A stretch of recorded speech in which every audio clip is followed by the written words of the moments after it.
kita berdoa menurut agama masing-masing. Berdoa mulai.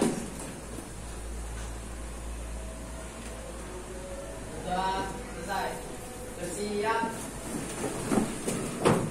Bicara kepada Bu Guru. Selamat siang, Bu. Selamat siang, silakan duduk. Terima kasih. Oke, sebelum kita mengawali kegiatan siang hari ini, kita mau presensi dulu ya. Presensi dulu. Hari ini siapa yang kelas 9A yang tidak hadir hari ini? Ada di mana? Masa semua? Oke, baik. Alhamdulillah kalian selalu diberi kesehatan pada siang hari ini. Oke, berarti nggak ada ya?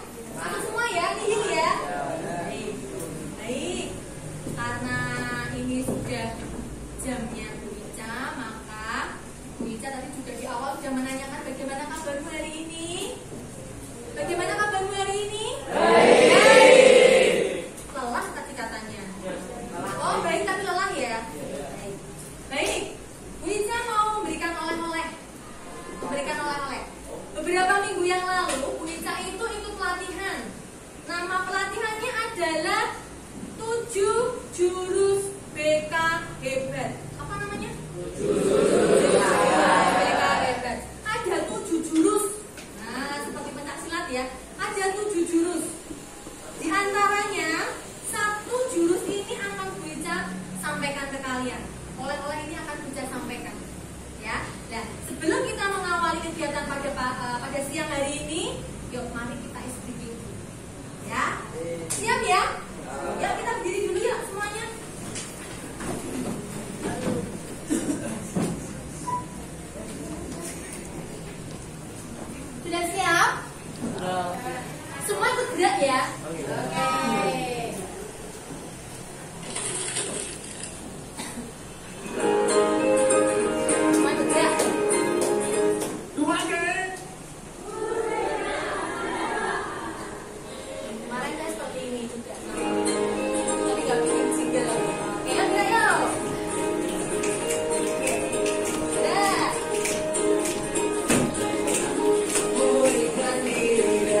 hebat. Nah, ini orang-orangnya dari Bu Ica. Tadi sudah ada 7 jurus BK hebat. Apa saja yang pertama? Kenali potensi, kelola emosi, jaga resiliensi, terus jaga konsistensi, menjalin koneksi, tumbuhkan membangun kolaborasi, ya kan? Dan mengatasi situasi. Ada 7 kan? Ya. Salah satunya adalah yang mau saya sampaikan adalah jurus keempat, yaitu jaga konsistensi. Tahu konsistensi? Apa itu? Nanti akan bisa jelaskan apa itu konsistensi. Tadi kita sudah briefing ya, sudah gerak-gerak ya. Materi yang saya ambil ini judulnya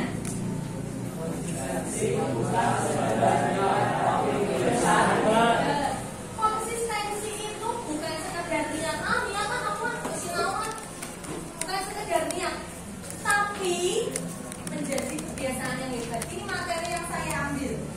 Kalau temanya tadi adalah tentang jurus 4 jaga konsistensi, maka saya ambil kira-kira apa ya judulnya yang cocok ya. Oh ini aja, konsistensi itu bukan hanya sekedar niat. Oh niat, seperti saya niat gak mau makan sambal, tapi dia sambal ya makan, ya enggak? Iya, kalau sudah punya belut bener-bener sampai mau pingsan ya loh, karena kebanyakan makan sambal, niat aku gak mau makan sambal. Tapi bukan sekedar niat toh, tapi menjadi kebiasaan yang hebat. Itu yang belum saya bangun. Dan nanti di jaga konsistensi ini, di jurus keempat ini, saya menggunakan 4 tahap. Namanya adalah, saya sebut namanya arka. Ada yang namanya arka di sini? Saya akan namai tahapan ini arka. Apa itu arka? Aktivitas.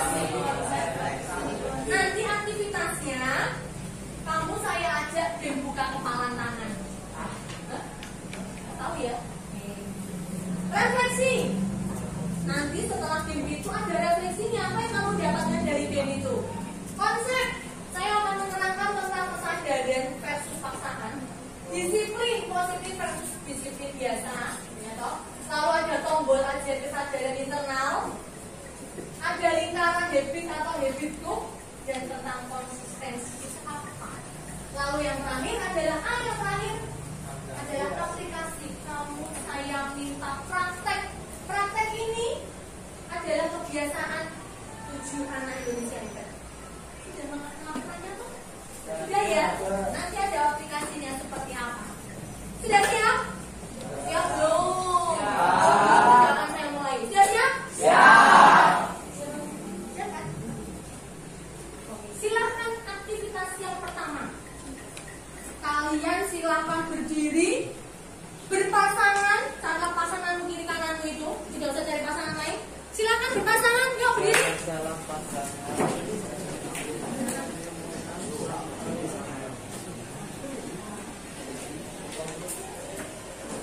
Kamu berpasangan, oke, berpasangan dulu. Lalu yang pertama adalah sudah berpasangan ya. Sebaiknya laki-laki dan laki-laki, perempuan dan perempuan. Oke, sudah ya. Oke, mantap. Lalu lakukan sweet. Sweet dulu silakan, sweet dulu, sweet. Oke, sweet. Yang menjadi A itu adalah yang kalah. Yang B adalah yang menang. Sudah tahu? Ngerti ya? Siapa yang jadi A, siapa yang jadi B? Sudah? Oke, kalau sudah, silakan yang B bertugas membuka kepalan tangan. Yang A bebas caranya mau bagaimana. Oh, yang A kepalan tangan dulu. Yang jadi A yang mau bilang. Oke, yang A silakan mengepalkan tangan. Kuat kamu nggak bisa web ini.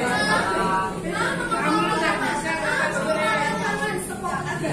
Yang B silakan membuka kepalan tangan. Siap.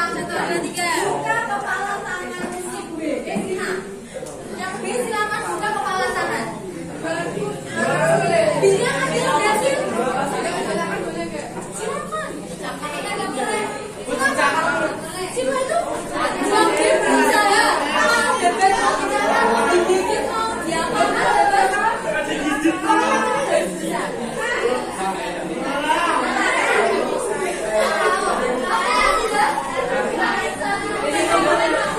Oke, tidak. Ada lagi yang sudah berhasil?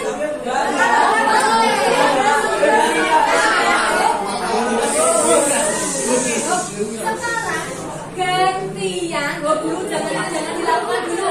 Nah, sudah stop, tadi sudah berhasil ya. Ada yang berhasil, ada yang tidak. Oke. Berikutnya, pada ronde kedua ini gantian.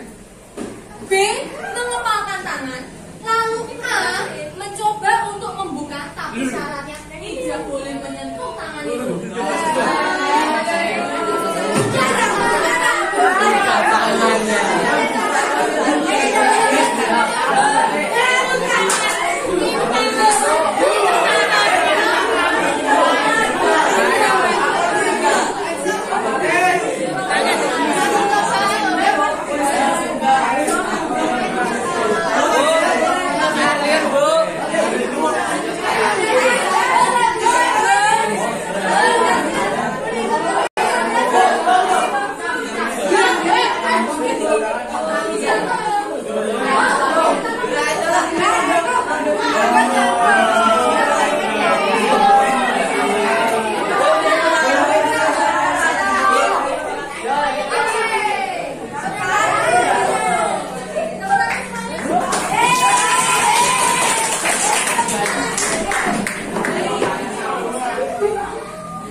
Bagaimana upayamu? Kok kamu bisa berhasil? Oh, nggak berhasil. Oh, siapa yang berhasil? Yang B. Oh, oke. Berhasil. Oh, B. Berhasil. Apa upayamu? Oke. Oh, gitu. Mulai dipeksa baru tangannya. Oke, baik. Ada lagi mas yang B? Yang B? Berhasil? Oke, berhasil. Bagaimana? Upayamu?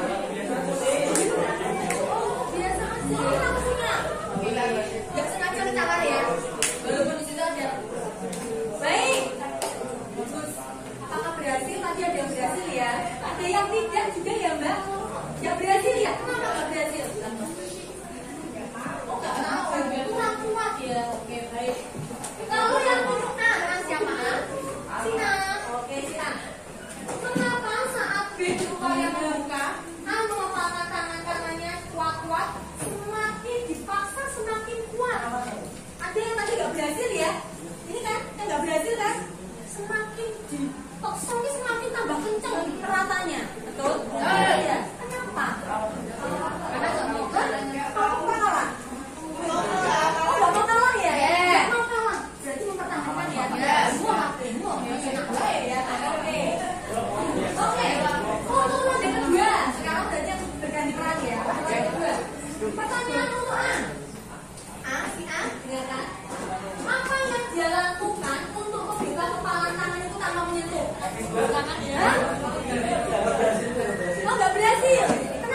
ada ya? Nggak ada ya?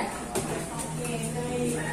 Mana yang lebih mudah? Apakah model pertama dengan kontak fisik, tadi memegang, mukanya dengan memaksa, entah bagaimanapun caranya, akan berisik-berisik ya kan? Entah ditahan atau dengan paksaan, atau model yang kedua tanpa menyentuh. Lebih gampang yang mana? Lebih gampang yang mana, Mbak? Mana yang lebih mudah? Lebih mudah yang pertama dengan kontak fisik ya. Kamu tadi caranya apa? Hah? Oh gagal. Gagalnya itu berarti kamu buka tangan. Oh saya B.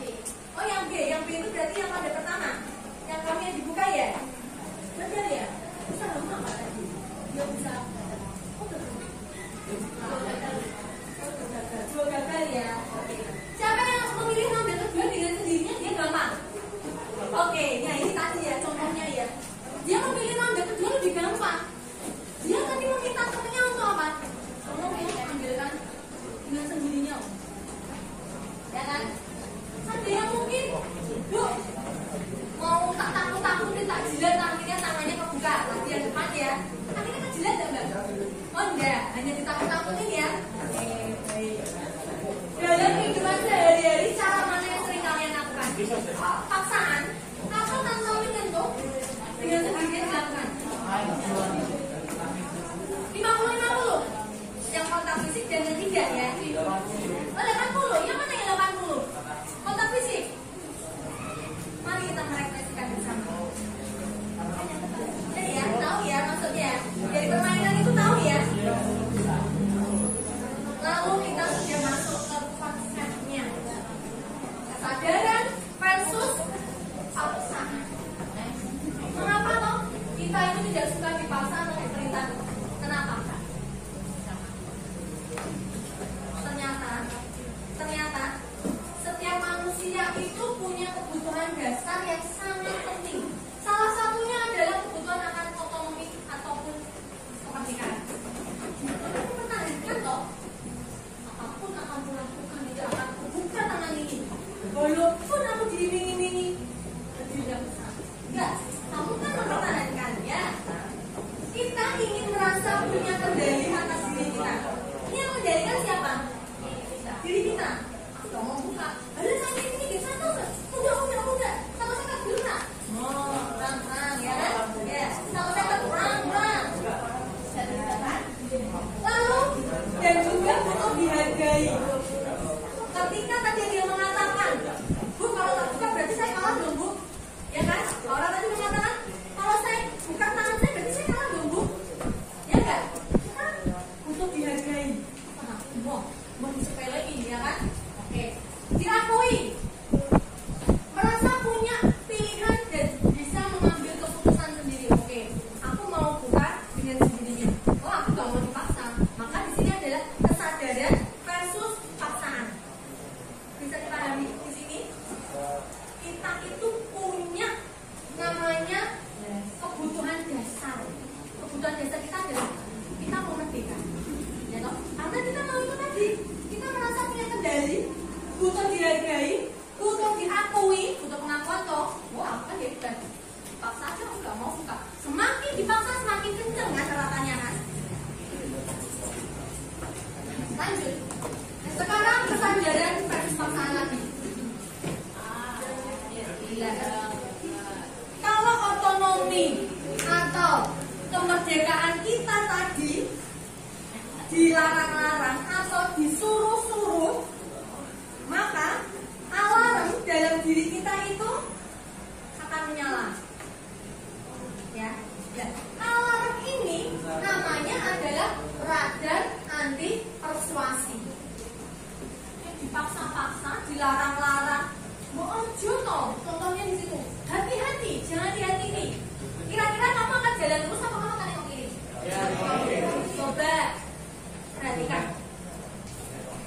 Dilarang membuang sampah. Temboknya jangan dikletek ya, tangannya. Ini. Benar apa benar? Benar.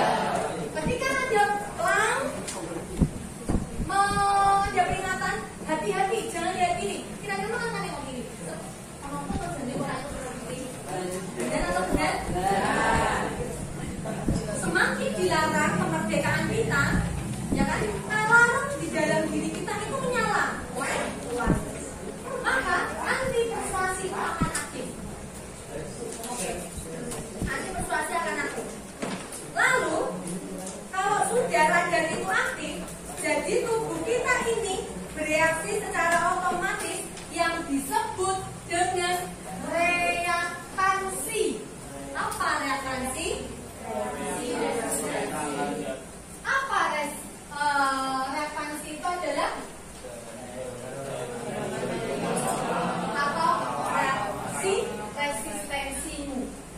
dorongan dalam diri untuk menolak, melawan, bahkan melakukan kebalikan. Oh, syukurnya mau kiri, nanti ketemu. Ya kan? Iya. Itu adalah alarm dalam tubuh kita menyala. Bentuknya itu tadi. Oke, lanjut. Pernah lihat video ini? Pernah lihat cuplikan ini tidak? Ini siapa namanya?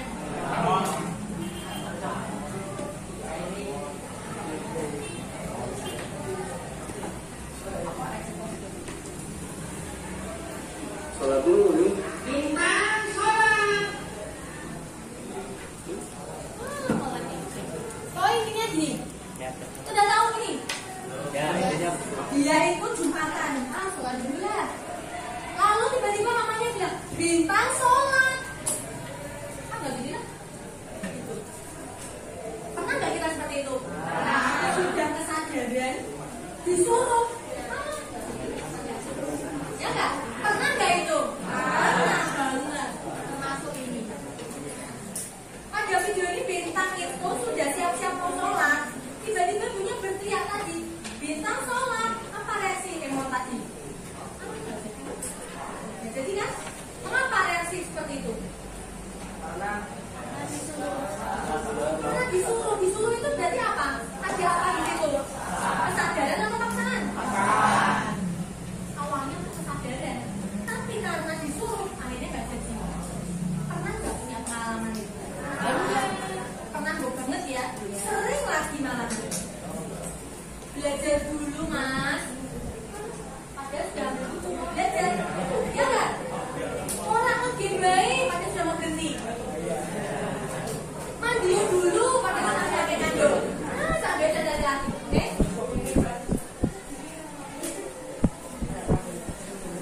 Ini adalah 10 tombol ajaib gaya perintah dalam diri.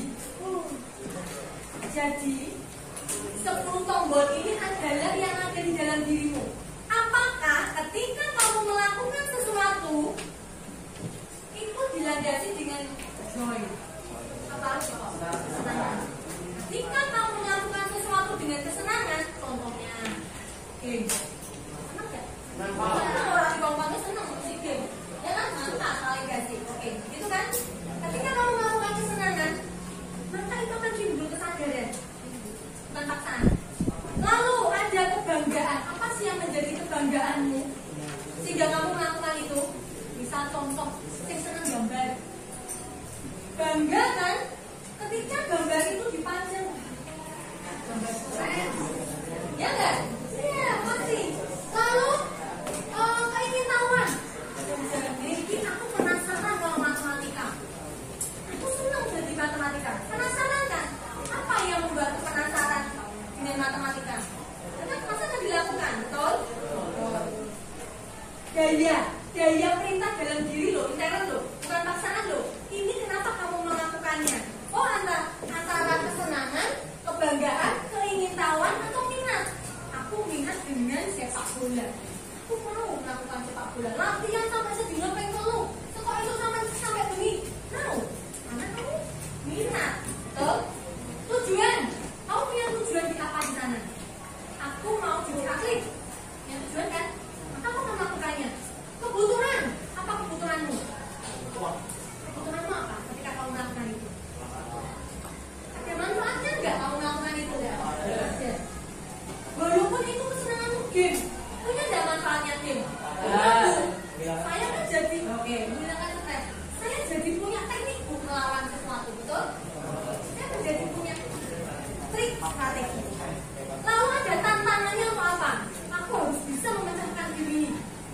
Tantang nggak? Tantang nggak? Tantang. Lalu ada keyakinan. Keyakinan dalam hati bahwa apa yang aku lakukan ini pasti ada hasilnya. Betul? Lalu yang berikutnya ada makna. Makna di balik ini apa sih yang mau saya sampaikan? Ya enggak? Saya punya makna, punya tujuan. Bisa dipahami dari 10 daya perintah di dalam hatimu. Kenapa kamu melakukan itu? Tanpa paksaan, tapi ya kesadaran versus paksaan. Lalu ada pembiasaan berbasis kesadaran. Ada disiplin biasa aja, ada disiplin positif. Yang sudah kita terapkan di sekolah adalah disiplin Disiplin biasa itu karena faktor eksternal, tapi karena paksaan. Bangun pagi itu karena apa toh? Juga mesti, ya toh? Iya. Tapi kalau dengan kesadaran sendiri akan menimbulkan disiplin positif. Oh, aku harus bangun pagi, aku nggak mau terlambat, ya kan? Lalu membentuk suatu kepatuhan. Ya bu, ya bu. Dihukum, kamu takut, saya terlambat karena takut hukum. Bukan itu. Tapi ketika disiplin positif menumbuhkan tanggung jawab dan dirimu. Jangan sampai aku terlambat, karena terlambat itu akan malu. Seperti tadi, dirinya tadi pagi kan? Malu datang terlambat. Bukan takut datang terlambat. Lalu disiplin biasa itu biasanya jangkanya hanya paling cuma besok toh. Kalau cuma hari ini kan terlambat ya, baik bu. Besok terlambat lagi, ya kan? Tapi kalau disiplin positif jangkanya panjang, karena itu kembali ke kesadaran dan tanggung jawab kita. Ya, sudah dipahami? Bagaimana kebiasaan itu terbentuk? Kebiasaan itu terbentuk dari petunjuk atau isyarat. Lalu bisa terbentuk dari keinginan, bisa terbentuk dari cash atau kemudahan, bisa dilakukan. Lalu ada rewardnya.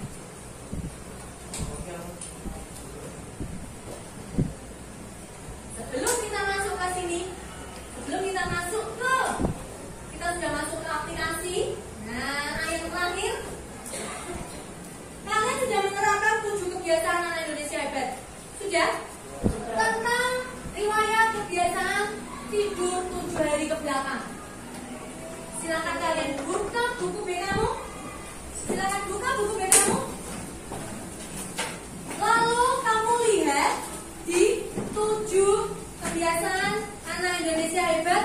Kemarin itu yang diangkat pertama kali temanya adalah tentang kebiasaan tidur cepat dan bangun tidur cepat. Bangun cepat dan tidur cepat ya, tentang tidur cepat ya. Kemarin 7 kebiasaan Indonesia hebat adalah tidur cepat ya. Lalu kamu lihat di tabelmu 7 kebiasaan anak Indonesia hebat. Silakan kamu buka bukumu, buku yang dibuka. Lalu kamu amati dari 7 hari yang lalu, kamu lihat tabelmu. Kira-kira kamu pergi tidur itu pukul berapa dan kamu bangun tidur itu pukul berapa? Kamu lihat tabelmu. Sudah dilihat tabelmu? Baik, sudah. Dari 7 hari ke belakang sudah dilihat tabelnya ya. Jadi 7 hari ke belakang berarti kamu mundur dari Minggu, Sabtu, Jumat, Kamis dan sampai Senin lagi. Kamu lihat dari hari Senin minggu lalu. Minggu lalu kamu lihat sudah. Kamu itu pergi tidur pukul berapa? Sudah mbak dilihat sudah tabelnya pukul berapa kamu tidur? Jam 10. Oke, jam 10. Lalu di pagi hari kamu bangun pukul jam 5. Apa yang kamu lakukan? Itu jangan sampai dulu. Lalu kalau kamu bangun tidur jam 5, apa yang akan kamu lakukan? Membersihkan kamar. Oke. Bisa membersihkan kamar? Mandi? Sarapan? Sikat gigi? Merapikan diri? Berangkat. Oke. Begitu ya. Kamu amati dulu di tabel. Pukul berapa kamu tidur malam, pergi tidur, lalu bangunnya pukul berapa? Sudah diamati ya? Sudah. Lalu di sebelahnya silakan kamu tulis apa yang menyebabkan tidur terlambat. Silakan kamu tulis di tabel ini. Ya, tadi kan sudah buat tabelnya ya. Oke. Ini kan temanmu sudah buat tabel, ya. Ada tidur cepat, lalu ada bangun tidur di sini sudah ada ya. Iya. Sudah ada tabelnya, ya kan? Sudah seperti ini kan tabelnya. Oke. Lalu kamu tulis untuk aplikasinya apa yang menyebabkan kamu itu tidur terlambat. Lihat. Yuk, silahkan kamu tulis kamu tulis di buku tulis BK? Lalu apa yang menyebabkan kamu tidur terlambat? Silakan kamu tulis. Nomor 1 kamu tulis. Silakan kamu tulis. Silakan kamu tulis. Iya. 1. Apa yang menyebabkan kamu tidur telat? Tulis. Tulis. Oke, tulis ya. Lalu yang kedua, apa dampak dari kamu tidur telat dan jam? Apa toh yang apa toh dampak dari kamu tuh tidur telat dan juga jam? Apa dampaknya?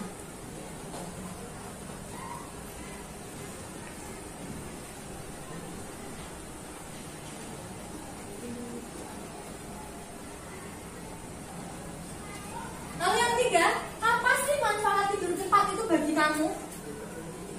Apa sih manfaat tidur cepat itu bagi kamu itu apa? Apa sih manfaat tidur cepat bagi kamu?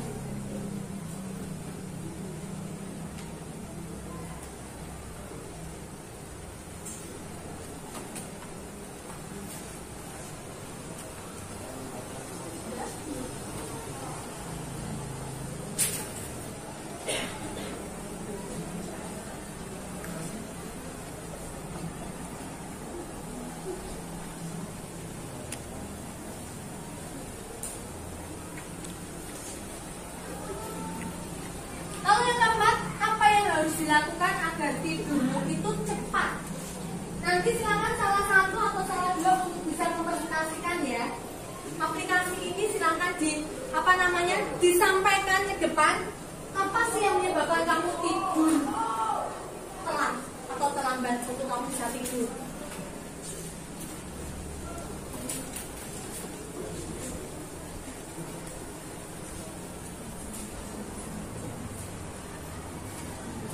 Ya, yuk, siapa yang mau menyampaikan? Nomor 1 dulu, yuk, siapa yang mau menyampaikan? Oke, nomor 1 dulu silakan dibacakan, Mbak. Ngajak ke temannya supaya temannya tahu. Ini nomor 1 ya, pertanyaan aplikasi dari nomor 1. Apa yang menyebabkan? Jadi yang menyebabkan saya dopamin yang berkurang akibat main HP sebelum tidur sehingga waktu tidur berkurang. Oke, ini yang menyebabkan. Sebelum tidur, Mbak siapa?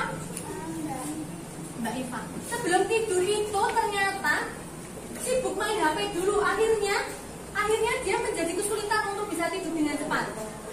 Ya, oke, baik, bagus. Beri tepuk tangan untuk Mbak Iva. Oke, yang lain lagi. Oke, yang lain lagi. Mungkin nomor 2. Siapa yang bisa menyampaikan nomor 2? Oke, Mbak, nomor 2, Mbak. Oke. Apa dampak dari tidur telat dan begadang? Jadi dampak yang terjadi adalah membuat tubuh lebih cepat lelah serta membuat kita tidak fokus untuk bersekolah. Oke, Mas Widi.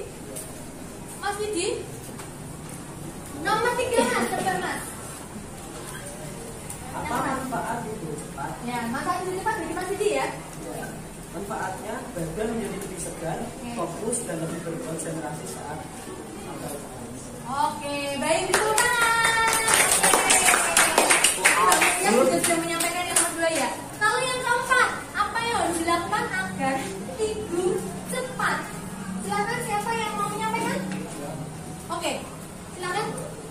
Saya biasanya harus Silakan dibaca dulu apa yang harus dilakukan agar saya bisa tidur cepat. Oke. Saya biasanya menonton video dulu sampai nanti rasakan menyerang, terus saya berdoa dan tidur. Oke, baik, tepuk tangan. Mungkin ada lagi yang mau menambahkan untuk apa namanya riwayat dari 7 kebiasaan ini? Ada yang mau menambahkan? Sudah cukup? Cukup. Mungkin rata-rata seperti itu ya untuk apa namanya untuk diskusi kita pada siang hari ini.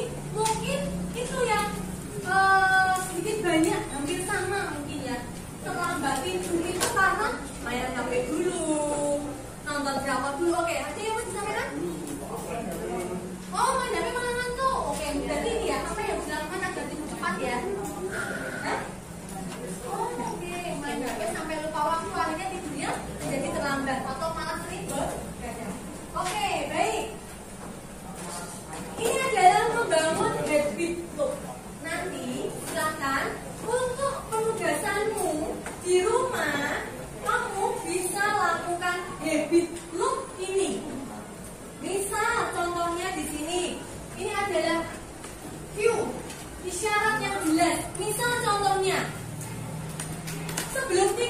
itu, ini kan ada isyarat ya. Isyaratnya misalnya kalau tidur, saya itu mematikan lampu dulu.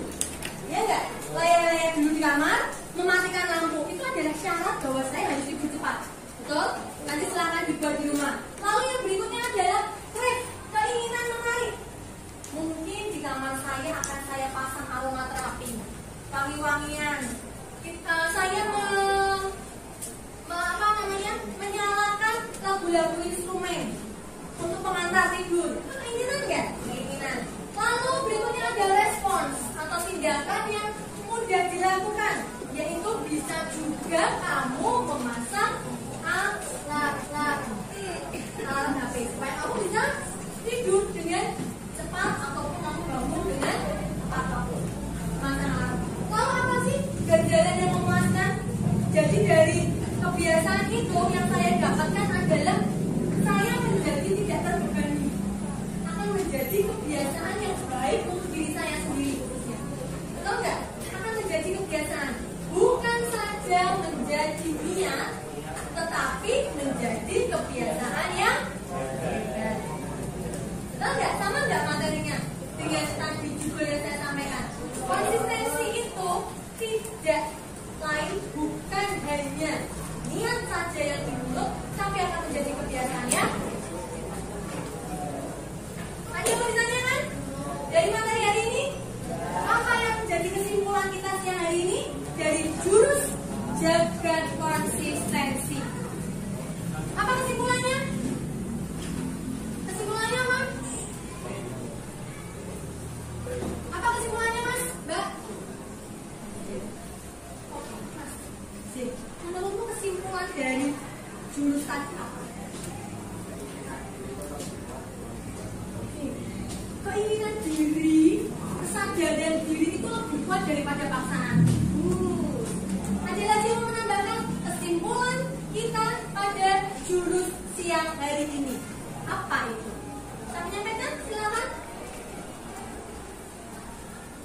Apa kesimpulannya pada jurus siang hari ini? Siapa yang bisa menyampaikan? Hah? Kenapa? Mas David, Mas Kevin, Mas, apa kira-kira kesimpulan dari jurus ini tadi tentang apa? Menumbuhkan? Oke, baik, menumbuhkan? Menumbuhkan? Oke, menumbuhkan kedisiplinan atau kesadaran ya Mas. Itulah kesimpulan dari jaga konsistensi, menumbuhkan kesadaran diri sehingga kita punya kebiasaan yang hebat. Oke, terima kasih untuk kegiatan kita siang hari ini. Beri tepuk tangan untuk kalian semua. Untuk penugasan ini nanti silakan dikerjakan di rumah, lalu besok bisa dikumpulkan ke meja saya, ya. Oke, begitu. Baik, tidak ada pertanyaan. Semoga jurus yang saya sampaikan ini bisa bermanfaat untuk kalian kehidupan sehari-hari. Begitu, saya tutup kegiatan hari ini. Mas, mari kita tutup dengan doa. Siap, ya.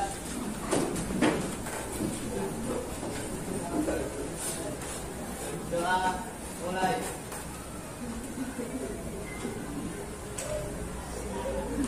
Sudah selesai. Bersiap. Jalan kepada guru.